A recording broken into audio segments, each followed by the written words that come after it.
and in particular, the Minister for Education, Grace, to take their own inclusive education policy and commitment to all students seriously.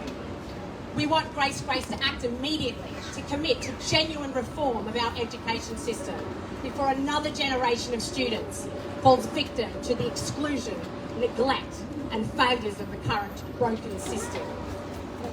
In 2018, Queensland was proudly the first Australian state to announce a dedicated inclusive education policy. It was world-leading, award-winning and aligned with the United Nations Convention on the Rights for Persons with Disability, Article 24, General Comment Number 4, the right to an inclusive education. Subsequently, many Queensland families, many of us, headed to our local regular schools with new hope and confidence. Our kids with disability would be welcomed and included in their regular classes, learning age-appropriate curriculum alongside their non-disabled peers, as was stated in the policy. 4 years later, many of these families, many of us, have fallen exhausted and heartbroken. Many now homeschool or have returned to special school.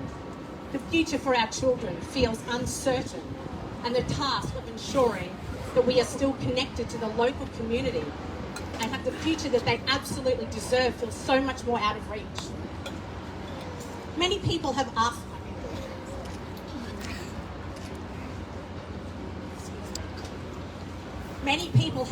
us about why we would fight for inclusion when the regular school system is so broken.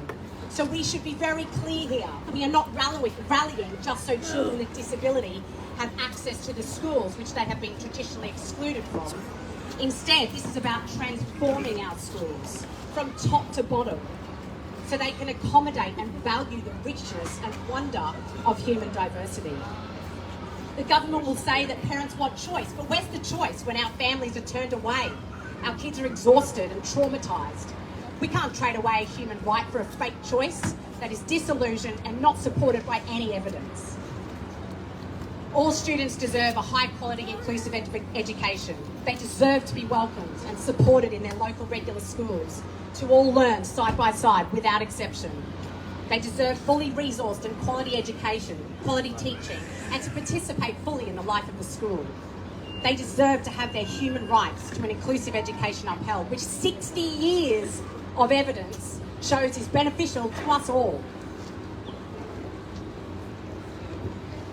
This is what the Queensland Government promised all students with their 2018 inclusive education policy, but this is far from the current reality for too many students. And Queensland students and families say we need real inclusion now. What do we want?